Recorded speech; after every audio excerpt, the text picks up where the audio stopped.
Great.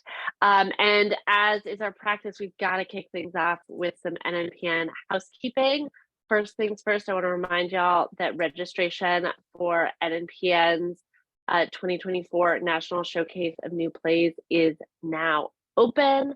We'll be dropping that showcase link in the chat. Register. You are not going to want to miss it. It's going to be awesome. It's going to be in Queens, New York. It's going to be a celebration of NNPN's 25 years of impacting the new play field.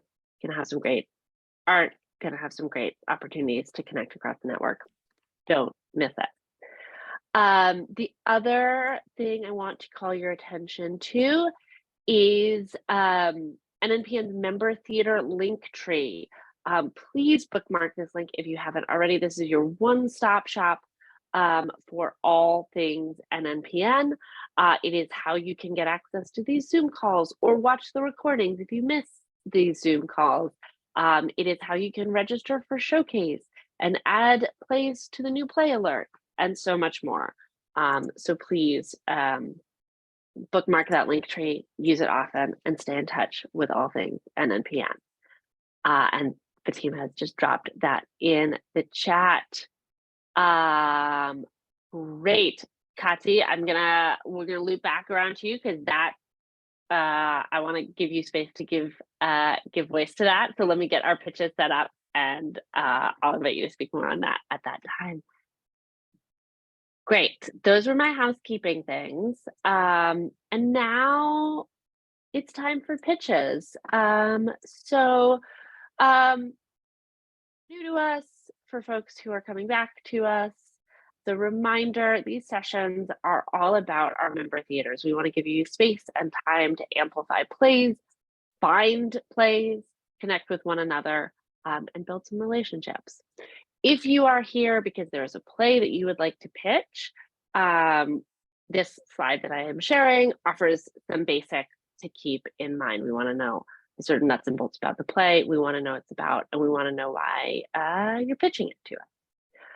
If you are here listening, maybe looking for scripts for an upcoming season, or just sort of curious about what else is going on across the network, we want to get to know you as well. So when we're popcorning around, if you are not pitching a play, we would like to hear from you. What is your favorite play that you've discovered through an NNPN program? Maybe a Rolling World premiere, maybe something you found on New Play Exchange, at a showcase. NNPN shares plays in a lot of different ways, and we want to know what your favorite discovery has been. We're also curious if there are any specific kinds of work that you are seeking. So those are sort of our grounding slides. My next slide is a word cloud that has been built over the last several pitch sessions of things that member theaters look for when they are looking for a play. We've got a little bit of time, so I'm going to invite you. I'm going to drop a link in the chat and invite you to add to this word cloud. So if there are things, okay, that link is in the chat. We'll give it a minute. And if there are things, either things that you're looking for in a play or just things that excite you about a pitch when you're being pitched by a member theater, please add that to our word cloud.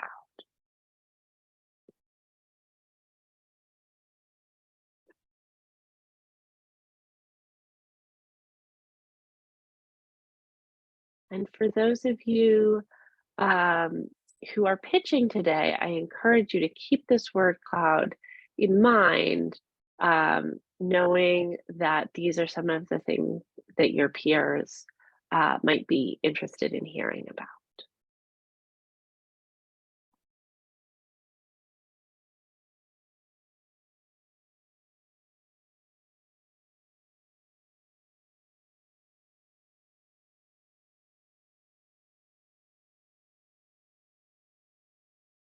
And so for folks to either sit with these prompts or add their own, watch the word cloud swirl around on our screen.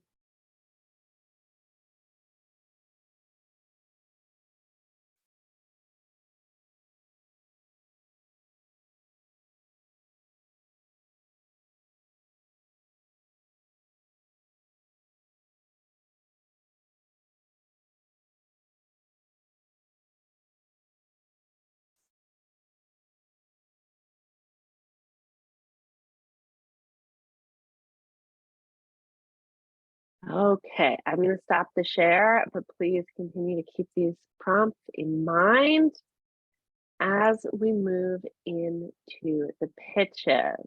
My one final reminder as we pitch is that if you actually have two reminders.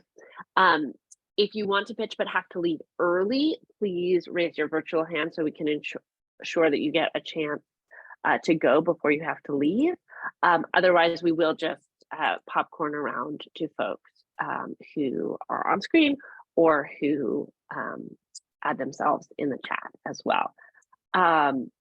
If there are multiple plays that you're excited about, we ask that you only pitch one, and then if there's time at the end, we'll come back for any additional plays you want to pitch. And Fatima, do you want to tell us about what will happen once we're done pitching? Yes, once we are done pitching, we would just like everyone to share a takeaway that they have from this session.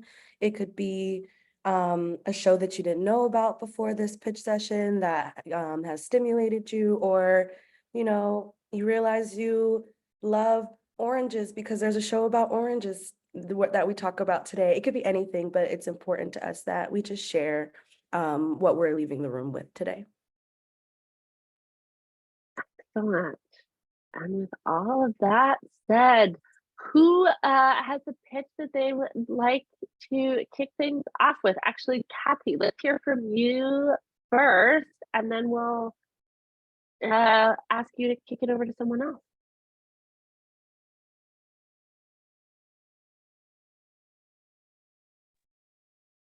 Yes, apologies. I did put a personal favor request in the chat.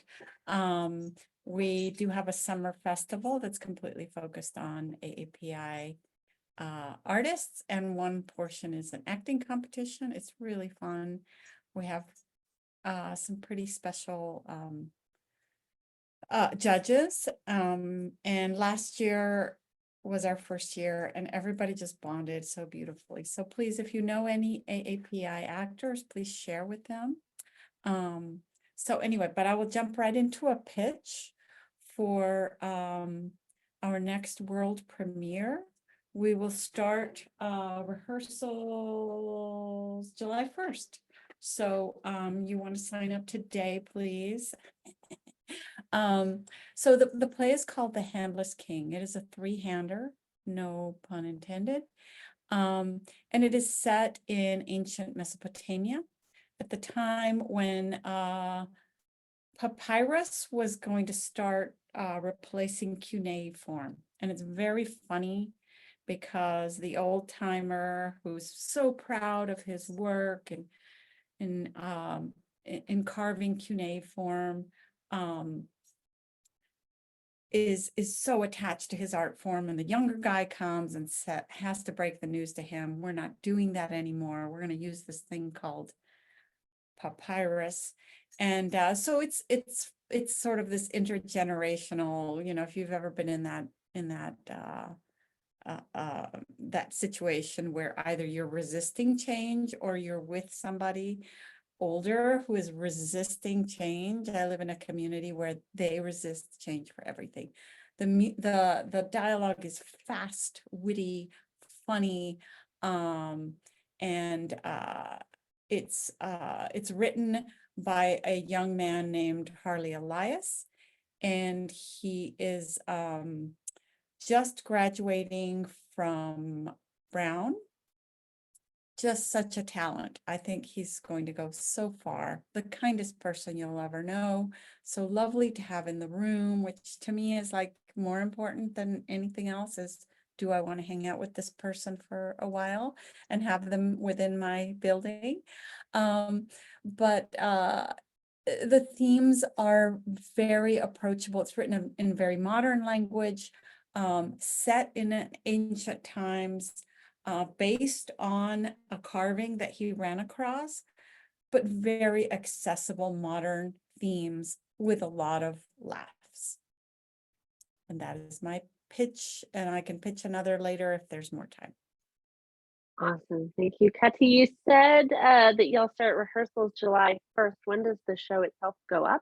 When the performances start? It opens on July 24th. the 6th. And even if you don't jump in for a Rolling World premiere, remember that as artistic directors, whenever we do a reading of a new play or we do a world premiere, we will offer you up to $300 to defray the cost of your travel to come and see this new work, because we want plays to have long lives and not just have that single moment on our stage. We really want to support our playwrights and give their plays an extended life. So whatever we can do to help you come and see the work is what we will do. Thank you for the applause, Margaret. We appreciate it. So generous. I love that you guys do that. So folks who are like, that sounds interesting, maybe I should consider joining it for a Rolling World premiere. A reminder, Rolling World premieres, you have 18 months from the opening night of the first chronological production to produce your production. So, and this is the part of the pitch session where everybody watches me struggle with math. For this project, you would have until January of 2026, so 18 months from July of this year. But you would need to be committed by that July 1 rehearsal start date. And Fatima has put the link to the script in the chat. Go give it a read. Does anybody have any questions about The Handless King?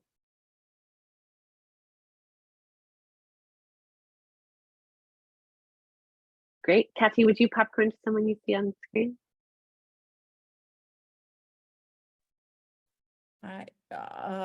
Who has a pitch, though? I'm not sure who has a pitch. Would you raise your hand if you do have a pitch? Nobody's pitching. Irene. Hello, thank you.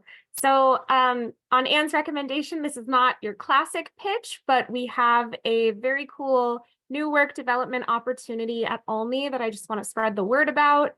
If you are an artist or a producer that is in a collaboration that would be good for this, I want you to know about it. Or if there are people in your network that you think have something exciting, I want you to know about it and spread the word.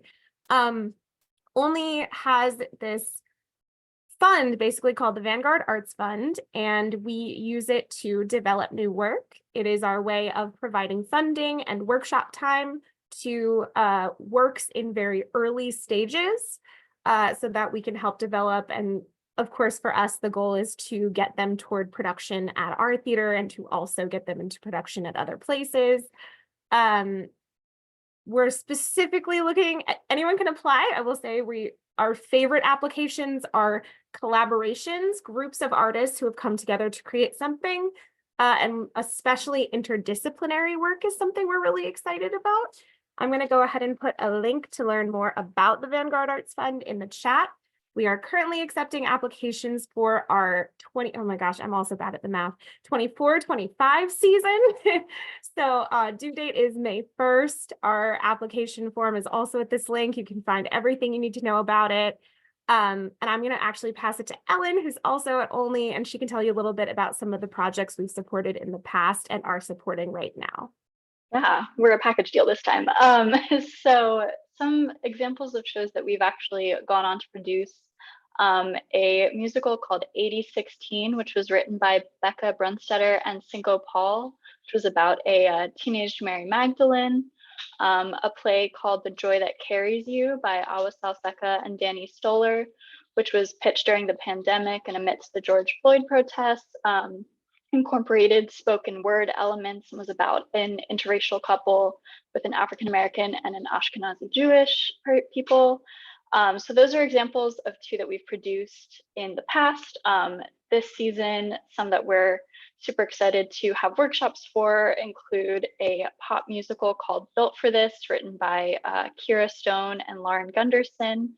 And it follows 5 fictional gymnasts, but it's inspired by the real survivors of Dr. Larry Nassar. We also have Song of the Exile, which is based on a novel by Kiana Davenport, and it's conceived and directed by Sima Sueco, and it's an epic type story, spanning 17 years. It's a love story, but also bringing to light the story of the Japanese Army's comfort women in POW camps during like World War II era. So those are just some examples. There's others that you can find through that link Irene sent in the past. I think that's, yeah. That's perfect. And I'll share just a little bit in terms of, I know there's a lot of questions that people have about like, well, does this count? Does this qualify? So some things that like musicals, of course, are something we get a lot of, but you can also do plays with music, plays with other elements that are unexpected. We have some stuff in the works right now that involves film, that involves maybe even VR we've talked about, which is exciting, but we'll see. Projections, we've done some really cool stuff with projections. And one that I think is particularly interesting was a one-man show called The Game that was part play, part magic show. So anyway, the world is your oyster. Do whatever you want. So that's the pitch. Thank you. Thanks, Irene. Does anyone have any questions for Irene or Ellen?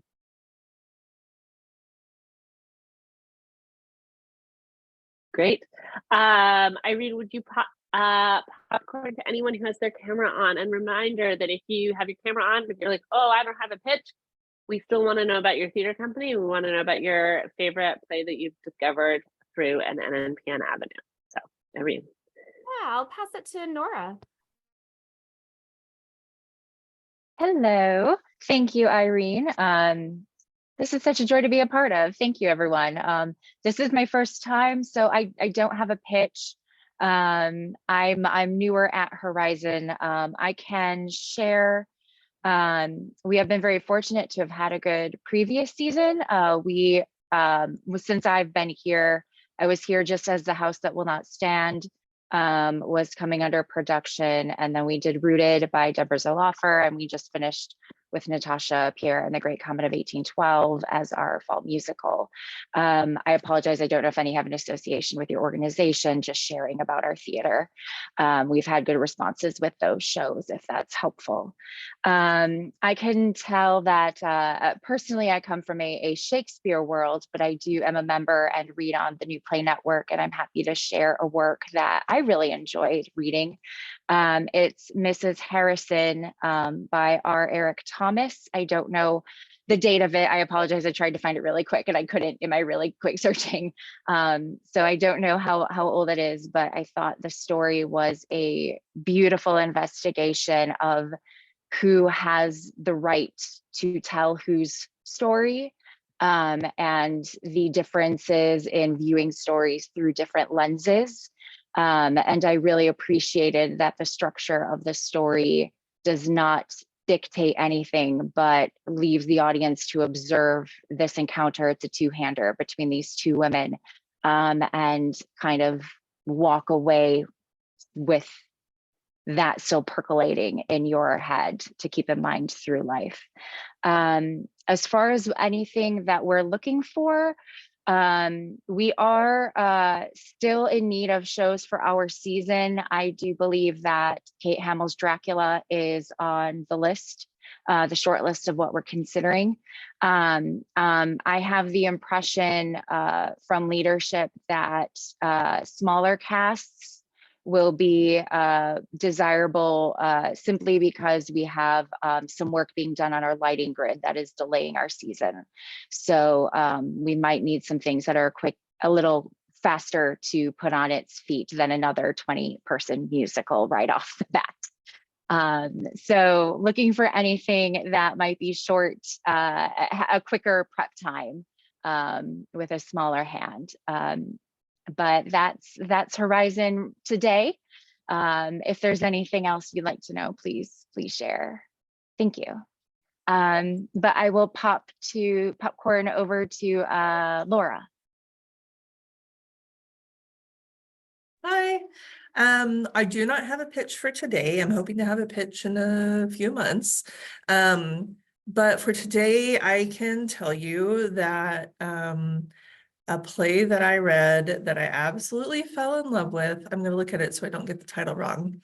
The Hispanic, Latino, Latina, Latinx, Latine Vote by Bernardo Cubria. was a delight. How funny. What a just hilarious and super, super relevant play. And especially here in an election year. I'll put a link in the chat so everyone can find it and read this hilarious little skit. Yeah, and then at the History Theater, we produce plays that are historical. We mainly commission new plays. Our focus is generally Minnesota and the upper Midwest, but we are excited to start expanding that into the nation as a whole. So we have sort of a narrow mission and focus in that we do want our plays to be real stories with real people. So if you ever have anything that comes across your desk that is a real person or a real event that happened in our history, especially something that was about 30 years ago or more, we are very excited about it. And in a few months, I will be pitching you such things. The Wash is not on my radar. I would love to take Great. a look at that. Thank you. Great. Shoot me an email. Great. Yeah, and then that's all unless anyone has any questions. I can popcorn over to Michaela. Before you pop, Michaela, we will talk to you in just a second. I want to lift up and amplify Laura's recommendation of the Hispanic, Latino, Latina, Latinx, Latine vote by Bernardo Cabrera. This is a play that was commissioned by 2 NNPN theaters. It will be produced at Milagro this summer and is actively looking for Rolling World premiere partners. So give it a read, and if it is appealing to you and your theater, reach out to me because we'd love to make that one roll. Michaela, over to you. All right. Hi, so I'm Michaela, and this is so exciting. This is my first one that I've been able to make. I am the Women's Playwright Series program director at Centenary Stage Company. And I don't have a pitch, but I'll tell you what we've been doing. Our competition for the series, we just got done with the adjudicating process, and which is always so. It's how we had 300 submissions, which was just amazing. And it's just always so exciting to see all the women's voices. I mean, 300 different voices, and so unique and different and historical and timely. And it's always just amazing, but we have to whittle it down to 3, which we just did. And I guess I could tell you what they are, but I don't have full confirmation. I do, but I don't. Should I tell you guys what they are? I pretty much have full confirmation. Should I do it? Yeah. Okay. So we're doing For a Brighter Tomorrow by Sophia Naylor, which is a fabulous 2-hander, which is very kind of in the style of Godot, of Beckett. It's very Bechtian, because it's just these 2 guys in a capsule and they're flying around in space. And there was something got launched from Cape Canaveral. So they sent this Russian spaceship with these 2 kind of dunderheads to see, and they know something was launched, but they're not sure what, and they don't want to alarm Brezhnev. It's set in the 70s. They don't want to alarm Brezhnev because then he might just bomb America, and then it would just be crazy. But at the same time, as they're having these conversations, they're like, do you eat tuna? Oh, I hate tuna. Well, tuna sticks in your teeth. You know what I mean? You know, it's just so funny. It's very Seinfeld, Godot, just their repartee, while a very serious thing is possibly going on. And saw an interview with Sophia. I can't wait to meet her, but she's like, I just really want people to take away, you know, what's the right thing to do? You know, so it's actually very simple and just getting you to think, and also have a really fun night. Abigail by Sarah Tuft, which is about the new Broadway tryout trying to remake The Crucible, and they hire a YouTube influencer in the role of Abigail, and comedy ensues. Comedy and very thought-provoking on, you know, the fact that, you know, she got cast because she has the most followers, but she's never acted in her life. So let's bring that to the forefront for people to know. So it's really nice play. It's very sweet. And the other one is Wasabia, which is dealing with an older dementia patient and a hospice worker, and two drugs, Valium and digoxin. They come in to help them try to figure out what to do, like how it ends up that she wants to have an assisted suicide. But it's a very dark comedy. Val and Di do a talk show host. They do a Lifetime series. They do a game show. Come on down, who suffered the most? So it's really, really fun at the same time that it's discussing the correctness and morality of assisted suicide, and making, you know, decide for yourself when you want to end your life. So those are the three. They're all so different and really thought-provoking. So I'm very excited. And that runs April 10th, 17th, and 24th. We give each playwright about a week of rehearsal with the actors and a director. And then we do a stage reading every Wednesday, the last 3 weeks of April. And it's really exciting. They're well attended. I mean, 100 plus. Our audiences really love it. They really get into telling the playwright all their thoughts. And actually Arlene Hutton, we did her Blood of the Lamb last year, and she was like, whoa, your audience really kicked my butt. I was like, yeah, we got a good one. So that's at the end of April, but then also I am directing a rolling world premiere of NNPN of Jacqueline Goldfinger's Backwards, Forwards, Back. So we start rehearsals March 18th, and we open April 4th, and it runs through till April 14th. So working with Jackie's been great. We're the last production in her rolling world premiere. She's at the Unicorn Theater right now, and then she'll be coming over to us. So all the design meetings, and my actress is fabulous. We're in a really good spot. I'm really psyched, and I think that's about it. I've been seeing these every Wednesday, and I can never make them, but I could make today. So this is just delightful, and meeting all you guys. Thanks so much. That's about it. Amazing. Thanks, Michaela.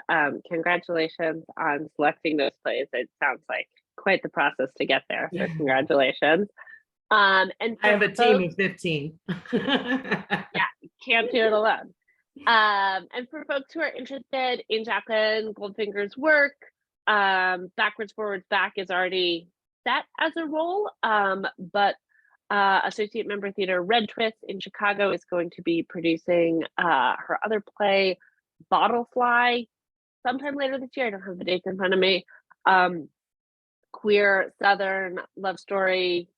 So if that is up your alley, give that a read and be in touch with me. I think that is everyone who has been on our screen, which means, Kati, if you have a second play that you would like to pitch, now is your moment.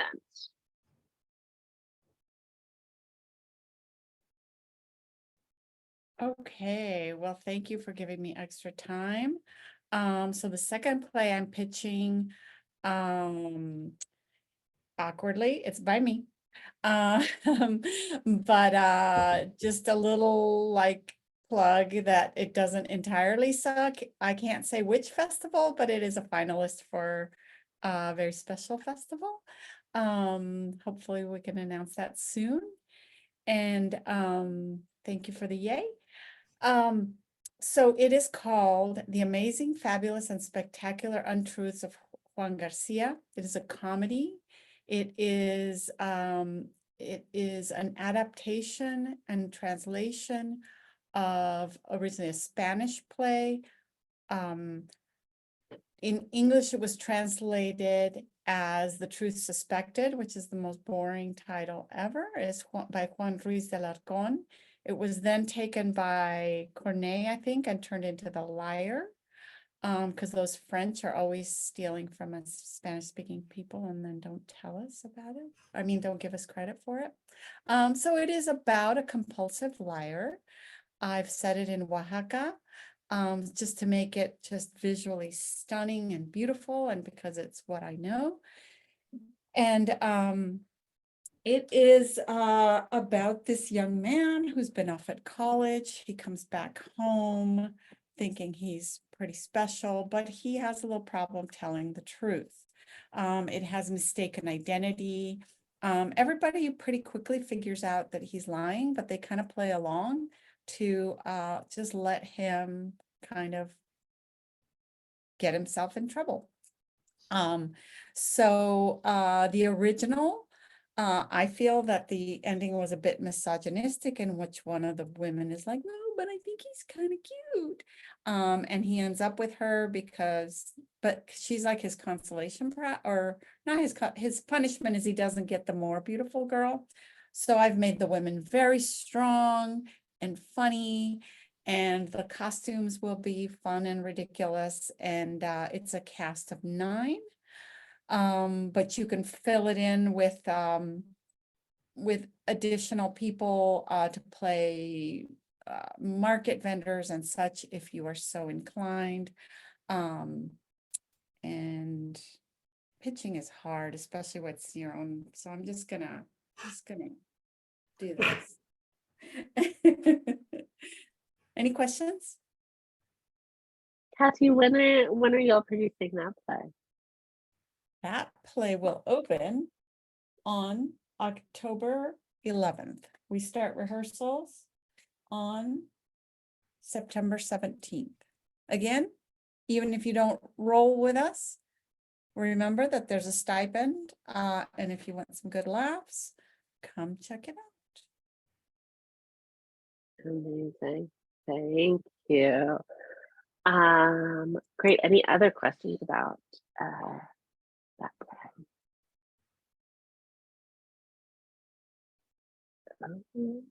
All right.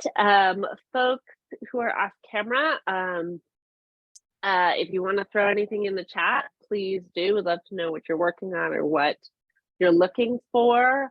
Thanks, Jonathan, for putting 7 Cousins for a Horse in the chat, and Christy for putting Truth Be Told in the chat. Great, but I think that rounds out our on-camera Zoom room, so I'm gonna toss that back to Fatima. Awesome. I am going to drop soon, when I'm not talking, the new Play Alert form for you all, just so you have access to that. It's so folks in the core and associate member theaters can connect about seeking Rolling World premieres and use that form. And then I'll also drop the other side of the new Play Alert that has all of the listed plays that folks have put into the form. But before I do that, asking you all if there are any takeaways from our session today. I guess for me, my takeaway today is just, this is my first pitch session and like meeting folks within the network. And just lovely to know that there's so many women present in this world in leadership positions, and lovely to really hear everyone's commitment to their audiences and commitment to playwrights and commitment to themselves, and seeing you all move and talk about those different hats is really inspiring for me. So yeah, and I will pass it to Irene.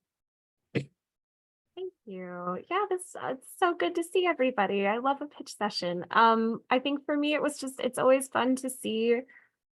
This was one of those times where there are folks who weren't necessarily pitching, but we're talking about their seasons or what they're looking for, which I really love. But I think what's so cool about this is having people say, well, this is the kind of work we're looking for, the kind of work that we do, and then suddenly seeing recommendations pop up in the chat, that just brought me a lot of joy and also gave me a lot of plays to look up. So that's my takeaway. And I will pass it to Ellen. I think for me, one of the big takeaways, kind of similar to Irene, it was really fun, especially because I'm not familiar with a lot of the theaters outside of these little Zoom sessions, knowing what kind of work different places are into and how we all have this common interest in new plays, but how different places have different ideas and themes that they're interested in was very cool to me. And I'll pass it over to Nora. Thank you, Ellen. I mean, my first thing is thank you so much for this is such a welcoming group to come in for the first time and just be amongst peers who all just love doing what we're trying to keep alive and doing these days. For me personally, I have a very strong background in classical, so getting introduced to newer works that aren't the headliners, so to speak, is really inspiring to me to hear there are so many different recommendations from all over of these great, still needing to be discovered on a wider range works. Honestly, it's just made me really inspired and excited. So thank you to everyone for making me feel welcome, and thank you for sharing what you're passionate about and the recommendations. And I have everything clicked that has had a link to click, and I look forward to doing a lot of reading this afternoon. Thank you. I'll popcorn to Kati.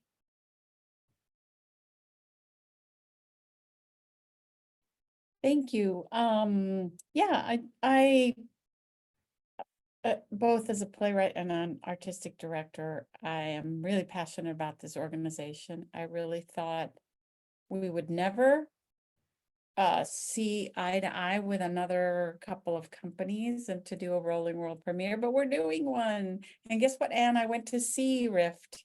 So that was really fun. So yeah, hang in there, y'all. It'll happen for you too. But yeah, thank you all for being so welcoming and for caring about new work. And I hope you'll take us up on our offer to come see new work and to come hang out with me and have conversations about new work, because it's important. There are so many playwrights out there, so much new work out there, and it's a lot of it's going ignored, except for with organizations like this. So just always inspired by all of you. Thank you. And I will popcorn to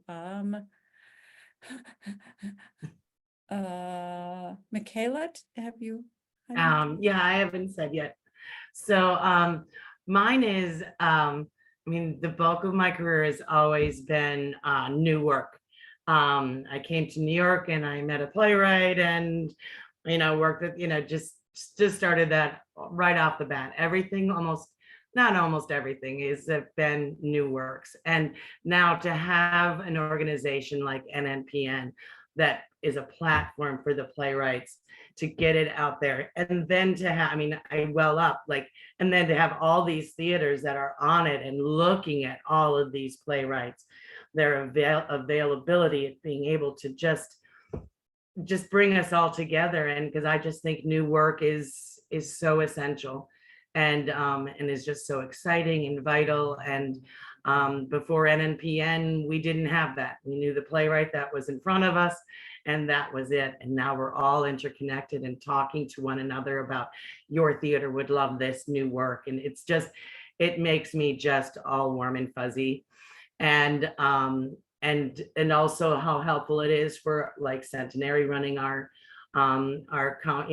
submissions, the ease that a playwright has to get notified and say, hey, there's a festival out here that you're probably right for, and they can just click on it and then connect it with me, and just the opportunities that are open. And then we have this showcase coming up, which I'm so excited. When I was first told about, well, and we do showcase, I was like, there's no way I'll ever be able to travel because of the series and BFP opening, but it's in Queens and I live in Hoboken, New Jersey. So kudos. So I'm really looking forward to that, and even hopefully connecting with even more theaters and more playwrights. And it's just a beautiful organization. I'm glad to be part of it. And it was really fun listening to everyone. And that's it. Wow.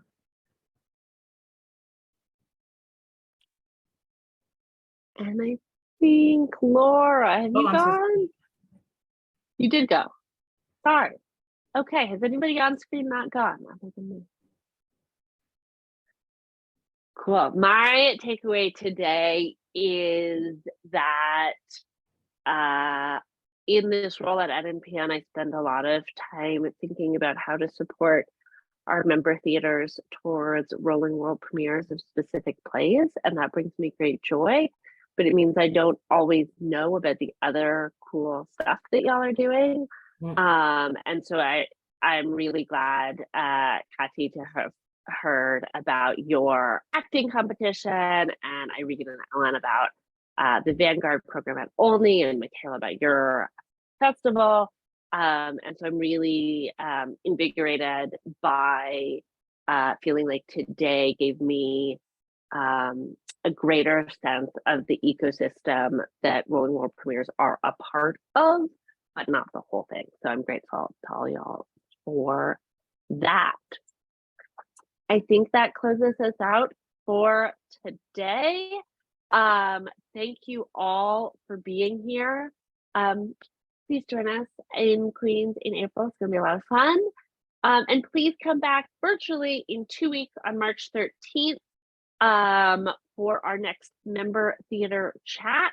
I'm very excited to share that we will be talking about cultivating your local theater ecology through playwright development programs. Got some great speakers from across the network lined up for that. So see you in 2 weeks. See you in Queens. See you in my email inbox. In the meantime, be well. Thanks, y'all.